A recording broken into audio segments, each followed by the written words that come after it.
you are not for sale. Your offer isn't a reflection of you. An offer is just a tool. It's just a step. It's really just an invitation that you are inviting somebody into an experience with you.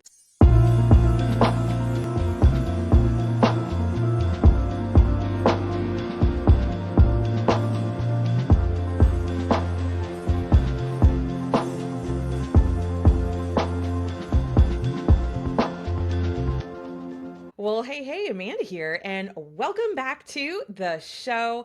And this episode I'm really excited about because I have talked to many accomplished, amazing, interesting, smart entrepreneurs who want to package their expertise into coaching, into serving other people, but they kind of want to get paid. So this episode is great because we're going to talk about what to do if you've got like a dozen ideas for how you might present an offer. Maybe you've got a private coaching offer or a sprint you want to do or an intensive, or maybe you've got like idea after idea for workshops you could host, things that you could offer that are valuable to the world. And maybe you've even already been doing it. Maybe you've been in the trenches doing the thing and you're launching thing after thing after thing after thing. And and you find yourself just wondering like, is it me?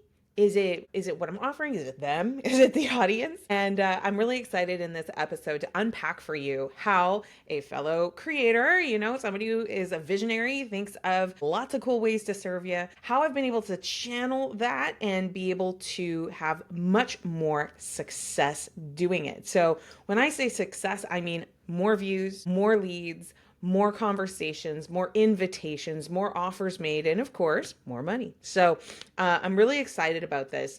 I'm going to help you shift from idea overload to a really structured approach to making some decisions so you can get into action. And I'm going to talk to you a little bit about my testing methodology and what to do when it ain't working. So if you ever find yourself kind of getting into analysis paralysis, or you're building all these different ideas and nothing's really hitting, or you kind of half build it. I see this a lot. People make 75% of what it is that they're hoping to create in their journals or through ChatGPT conversations or however you do your ideation.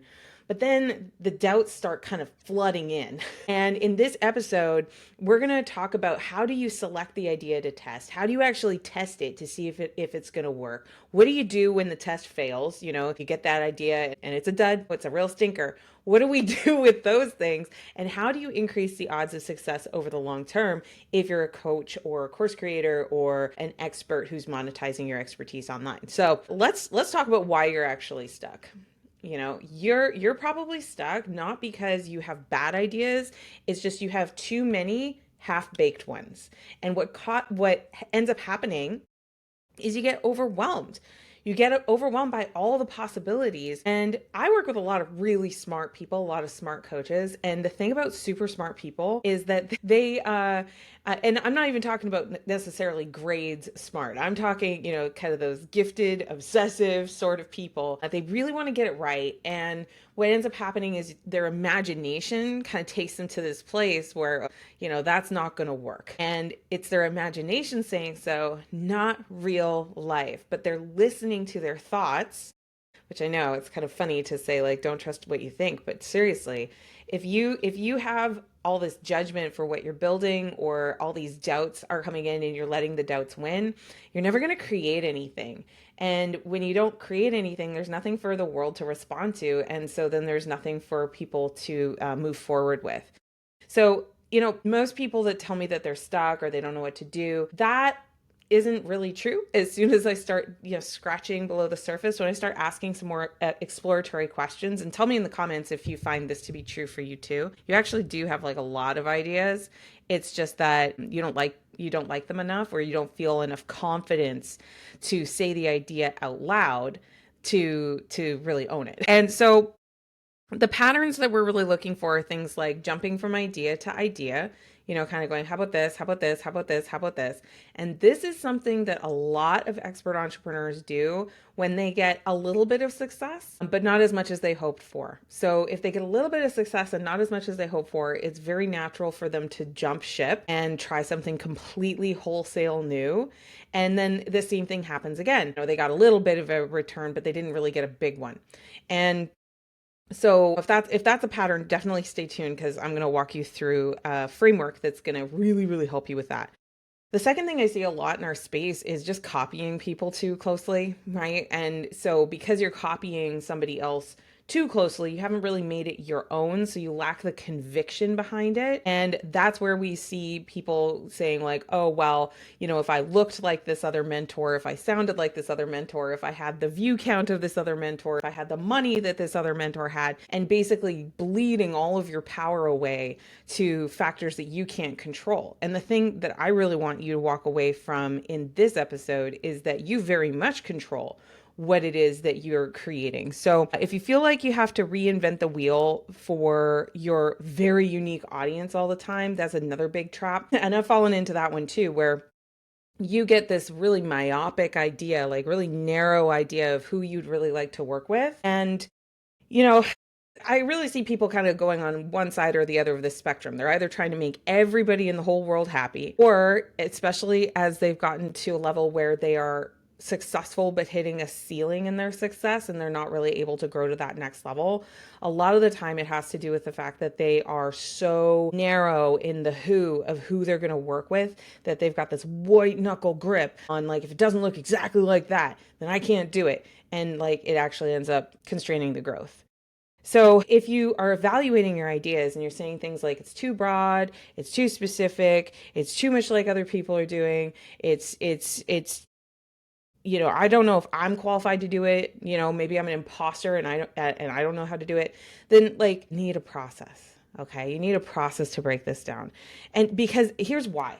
When you've got that really indecisive energy, when you're getting emotional yourself over your results, people feel that, so if you're disappointed in something that you did or you said or what you're building or you're creating, I mean, that is literally repellent to someone who might hire you for your real expertise. So we've got to do something about this insecurity. We've got to do something about these half-baked or three-quarters baked ideas and get more follow through. I think the thing that I really want you to take away from our conversation today, if nothing else, is that you are not for sale. And I even have to remind this of people who are successful. They've sold thousands or hundreds of thousands of dollars of their expert business, but they kind of get wrapped up in like, what are people going to think of me with this new offer? So just remember this, your offer isn't a reflection of you. An offer is just a tool. It's just a tool. It's just a step. It's just a process. It's just a deliverable. It's just one thing. It's not representing who you are, at your very, very core. It's really just an invitation that you are inviting somebody into an experience with you. That's it. That's all it is, right? It's not your identity. And when I look at a lot of coachy content these days, I'm seeing a lot of magical woo spiritual kind of content that is masking, hear me now, masking the lack of clarity and the lack of confidence that a lot of coaches have in their offer. Because the market has been a little wonky lately, because of the disruption of AI, because of personal factors, lots and lots of people are making very vague promises with their coaching right now, or they're basically undervaluing what they bring to the table because they simply aren't communicating it. It has nothing to do with your spirituality. It has nothing to do with your personal brand essence. It doesn't have anything to do with anything except that there's gaps in the clarity of communication that is required in order for people to authentically and peacefully choose you, Pikachu. Okay, so your offer is not your identity. I think of an offer as literally it's a bridge. It's a bridge between the problem and a result. So, and more accurately, it is like I said, it's how you say it. It's how you communicate what it will be like to work together, and that you are bringing an excellent solution, better solution than they have experienced before, that they are going to be so much better off with your help, so much better off. And I think another big myth that I see a lot of people walk around with is this idea that you've got to be 100% confident all the time. No, like when you really nail the communication of your offer and having the conversation that counts, your own insecurities don't really enter into it at all. It's really about your confidence about solving problems that other people want solved. And that clarity piece usually stops people from being their best self, showing up in their most powerful way, and I don't want that for you. So today I want to take you through a signature tool that I've used with my paying clients for years, and it makes a huge difference to your outcomes, and it's called the 6P Offer Builder Framework. So the 6P Offer Builder Framework is a tool that gives clear structure for compelling offers, and it's for helping you attract your ideal client. So the first thing when it comes to communicating, think about your perfect person. Like, who is your ideal client? Think beyond the demographics. Think about their core desires, think about their values, think about what truly matters to them. And also, how do they speak? What do they talk about? What is it that they are saying about their world, their perspectives? And I really want you to consider, like, I've got kids, for example. And the way that I speak to my 8-year-old person in my life is very different than the way that I speak with my husband. And doesn't that sound like sensible? Like, we all adjust how we speak to our person based on who that person is and what they value, what they desire, how they talk, and what truly matters to them. My 8-year-old is obsessed with Minecraft and he loves playing Lego. And so we talk about that, but I don't talk about Minecraft and Lego like ever with my husband, except maybe to talk about my son. You know what I mean? So when it comes to clear communication, who you are speaking to really matters. Like this very video podcast that I'm doing right now, it's not going to resonate with literally most people. Like most people are going to scroll past this, not listen to this, skip past it, because it's not relevant if you're not building an expert-based business. It's not relevant if you're not an entrepreneur or entrepreneurially minded. It's not relevant if you've already figured all of this stuff out. You know what I'm saying? So really think about the person. And then once you've got the person in mind, the next thing is we think about the premise. So the premise in this case is, what is a significant life event or shift that has occurred for them? What is their context? What is context? I said that wrong. What is their pain point? What is that aspiration that they're driving towards? So this is where a lot of coaches get really stuck, because they start thinking like, okay, well, one person can have a lot going on. They could be solving a lot of different problems. They could be solving, going for a lot of different goals. And that's absolutely true. But your power is in the precision of communication, and really wonderful, clear communication is going to be rooted in the decision about what you are going to talk about and what you're not going to talk about. So when I'm helping my clients, because I work with coaches and experts who have either stalled out on their revenue or they're looking to build their business with strong foundations in the first place, I'm really thinking about like, what are the conversations I've really in real life had where people are describing to me what is the problem. And the problem is they have too many ideas to action. The problem is that they're hearing from lots of different sources that they're doing it the wrong way. The problem is that they're unclear in how they are communicating with their audiences, so their audience can't take any action. So your demonstration of the understanding of the exact situation your person finds themselves in, I would think of high priority problems. High priority, I call it a problem of appropriate magnitude. Something that is significant enough in their life that they're going to elevate their effort to resolve that thing above all other things. So you've probably even had the experience where At one season of your life, you had one particular set of concerns. And then in another season of your life, you had another particular set of concerns. It's called growth, it's called evolution. So, what we're really trying to nail down here with the 6P framework is who's the person, but what's the particular moment or the particular premise of their life that you are hoping to join the conversation of. Okay, so now that we've got the premise, the next thing is the promise. So, what specific, clear, and measurable outcome are you helping them to achieve? It's really, like, again, this is where I see a lot of coaches using magical language, using jargon, very coachy language. And the elevation is when you can speak in very clear terms, not clever, clear terms about what is the outcome that you really want to help people solve. Now, this is again a bottleneck, an area where people are like, I don't know, I don't know what I want to commit to here, because maybe you don't want to overpromise something that you can't deliver on. And I found that a really helpful exercise is, what's the promise you would make if you weren't worried about all that? If you weren't worried about the statistical probability, or you weren't worried about governing bodies getting mad at you for how you're saying it. If you were just saying in plain language what it is that you want to partner with somebody to accomplish, to achieve, to become, to create, to do, what is the promise that by the time you are finished working together, they will have? And then you can edit from there. But what a lot of people do is they try to edit that promise, or they try to edit that phrase as they're coming up with it. And it's kind of like slamming the brakes on your brain as you're trying to also hit the gas pedal with coming up with what that phrase is. And it's just a very clunky way to come up with it. So instead, let your creativity go wild and then ask what's wrong with it.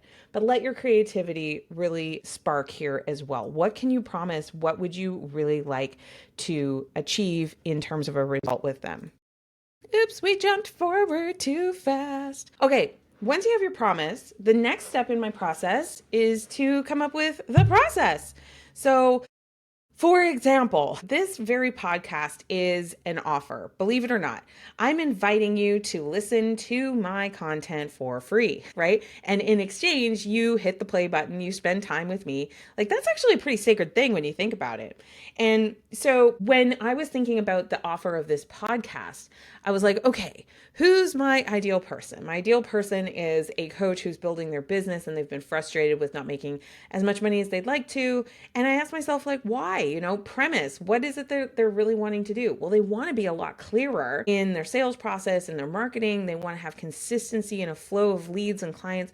So I really understand that, In terms of a promise, I was like, well, I promise you will know how to select a offer that makes sense for you, because you're going to have a way to think about it. So when I got to the process, I was like, okay, what framework, what structured steps, what methodology can I guide them through? And one of the biggest myths that I think is very prevalent in the coaching space is that if you can just be coachy enough, people are going to want to hire you.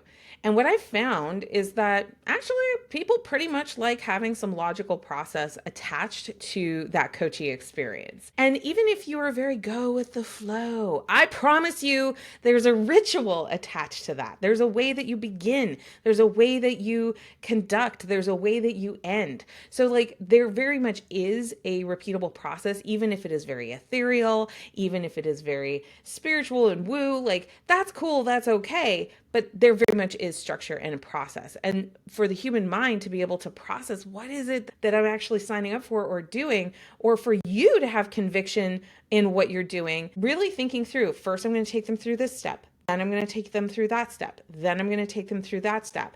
That recipe, that conviction of like, here's the plan, is one of the most important pieces of creating an offer. And again, it's an area that people consistently overthink, shortcut, or abandon. Like they don't even spend time on this. So definitely once you make the promise, okay, what are the steps to take them through it? Okay, so the next piece, oopsie. The next piece is the price. So now that you know how you're going to deliver, maybe you've got sessions, maybe you've got a group curriculum, maybe you've got templates, maybe you've got scripts, maybe you've got examples, maybe you've got demos, demonstrations, maybe you've got software. Like you got all these pieces and ingredients to make the thing real, right? So then what's the price? What's the cost? What should people pay for this? And so, kind of coming back to my example of giving you this podcast, there's investment here. There's the time to actually record it. There's the technology that I'm using to create the visuals and to be able to, capture the actual episode itself. There's the time that my team is going to take to edit and put things together and to publish it on all of the different channels. So marketing is very much an investment, but like, why do it? Well, because even though it's not costing you, customer, directly the expense of doing it, my clients, when they pay fees to join my program, I'm stewarding that money to help make sure that I've got a marketing budget. And so when it comes to like the price, for me, it's like, okay, can I do the podcast in an acceptable amount of time that I've set aside for marketing? Can I get it produced within the acceptable budget for the amount of team that I've got to support it? And that's why I am not a diary of a CEO. I'm not one of the Hormozis, but we do quite a lot with what we've got and charge you nothing for this particular thing. And the thing is that it's an investment that when I do it really repeatedly over time, it earns trust and it builds rapport. It also reinforces retention with my existing clients because I'm teaching them something and reminding them of something. So yeah, no price to my listener, but it is very much worth the investment on my side because it does ultimately lead to more relationships that do convert. Oakley dokley, protections. So how can you reduce the perceived risk of purchasing your offer? So, that's one of the cool things about a free offer is the risk is the time that's spent on it. So when I'm thinking about protections for something that's free, I don't put a guarantee on it. I don't put all of this, I will make it up to you if I waste my time, because the thing is you can skip a podcast episode anytime, right? So you don't need a lot of protections for a free offer. For a paid offer, though, offering something like an action taker guarantee or a satisfaction guarantee, or maybe even having bonuses attached to what you're selling so that it helps make sure that they're the most likely to be successful when they use your product. Really, the protections are all about making sure that you're doing everything that you can to make the decision to work with you a really good one that they can be really proud of. Now, here's a really big tip. You can use the first 4 P's, which are person, premise, process, and promise and process, without building out this whole big sales funnel, right? So direct messages and conversational content count as really valuable market research. So, get started with the template. It's gonna, or sorry, the process, and it's gonna make a huge, huge, huge, huge difference. I used to attend seminar after seminar.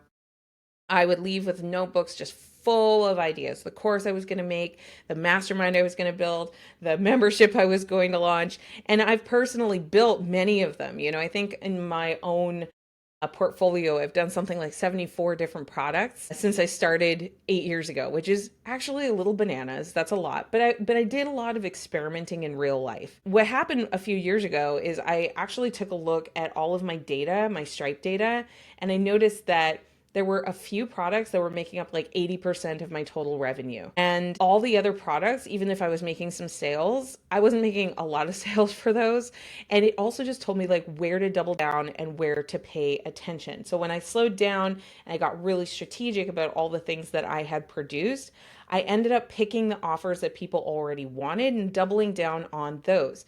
So don't feel guilty about having a lot of different options that you're testing, that you're throwing out there. The key is to do an evaluation after doing it and asking yourself key questions. How much did people take me up on this? How long did those clients stick with me over the long term?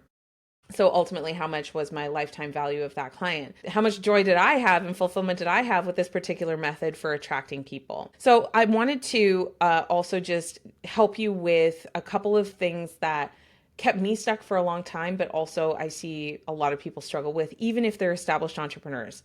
And the first one is just believing that your audience is way too unique for an offer that you have. And if you've had an offer where people have been in the container and they really love it and they keep showing up and they're giving you positive feedback, you don't have an offer problem. You might have a positioning issue, which is, that's to say, the communication of what it is that you do offer. So you are very unique. And the thing is that the problems that people are facing are actually usually very common and very solvable with proven structures. It's just that we are all so overwhelmed. Our lives are so noisy. We're very busy. We have a lot of priority. And a lot of the value that you actually bring comes down to focusing in and honing in on the challenge without your client having to do all that research and focus. They can be freed to focus on other things. Another big trap is believing the lie that nobody wants coaching. I'm going to tell you what, no one wants generic coaching. No one wants to hire somebody that they feel like is just doing it to have the ego, or just doing it to just, yeah, doing it for themselves. But everybody wants to have a witness in their progress. Everybody wants to have someone that they can bounce ideas with and talk about challenging things with in a safe container. So I think the really key thing is that everyone wants solutions that work for them. And while not everyone's going to want to hire a coach, a lot of people will. And there's a huge opportunity, $20 billion global opportunity when it comes to coaching across all the different industries. So that whole thing about nobody wants it, maybe the people you're talking to don't want it, but there's lots of people who do. The last one is, I'm not qualified to make a big promise. Okay, let's just check in on that, right?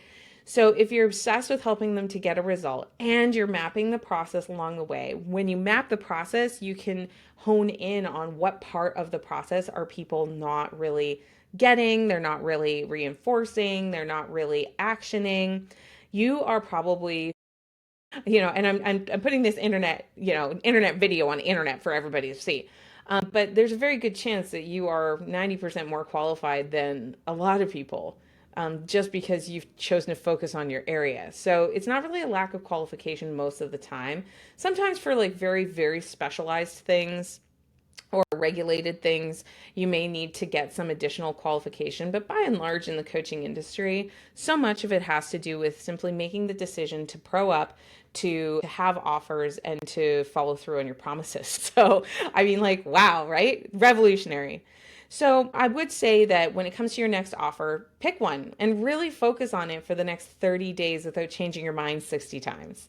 Talk about it in conversations, sell it. One of my policies is sell 5 before you automate. And, I engage in something I call ugly selling. So ugly selling is when you're not using marketing tricks, you're not using your big branding, you're not using your associations. You're just saying, hey, I have a thing.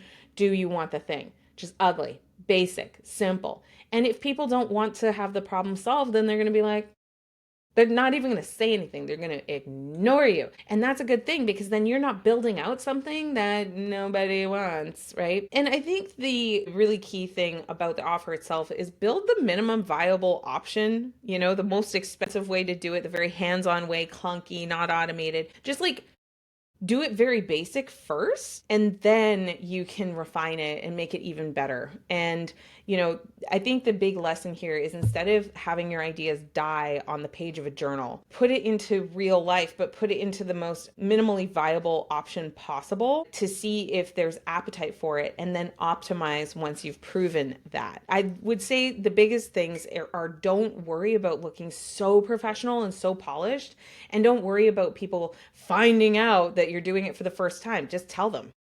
Like, say it explicitly. I do this all the time. I'm like, this is the first time I've released the course. And like, no one minds. Like, they like, there are people in your market who like to be the first one in line. They love that. And it's a small percentage compared to the standard. Like, I would say most people, most of the time, they want to see evidence, they want to see consistency, but there's always going to be like that small, first follower part of your audience that if they don't leap at it, then it probably isn't a good idea to build out for the masses. I would say really avoid switching your offers too quickly. you might want to test more quickly, how are you talking about the offer? How are you presenting the offer? How are you putting it out into the world? That is definitely worth spending time on. Assume no sales means the idea is don't assume that no sales mean don't assume that no sales means that you are pursuing a bad idea. It is almost, I don't want to say 100% of the time, but for sure 80 to 90% of the time, it's a messaging issue. It's a communication problem. It's being clever instead of being clear. It's being too generic and too common, too copy paste. It's really like just finding that sweet spot of clearly solving a problem in a believable way with people. So this week, I want you to ask yourself, who do I want to help right now? What result can I help them to get in the next 4 to 6 weeks?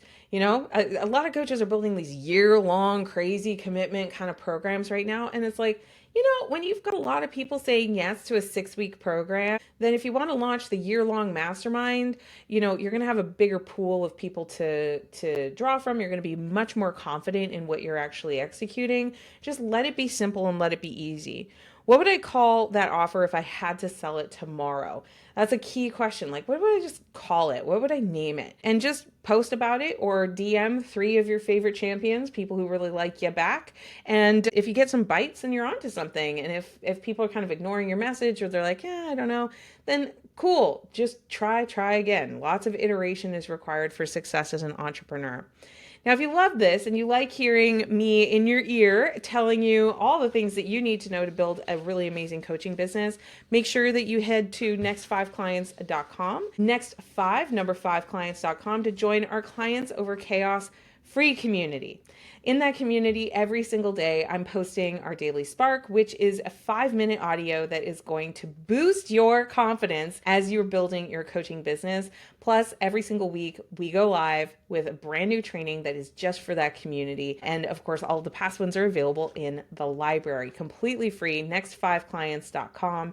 And you might be wondering, when does she sell to me? Well, you'll find out if you spend a little closer time with us. I love to give on social media. I love to give on the podcast. And if you're really interested in how I can help you, start with next5clients.com. That's number 5. And if you want to talk more directly, we'll include the link below for a coffee with Kaufman. You just have to buy me a coffee and we'll talk about whatever you want for 20 minutes.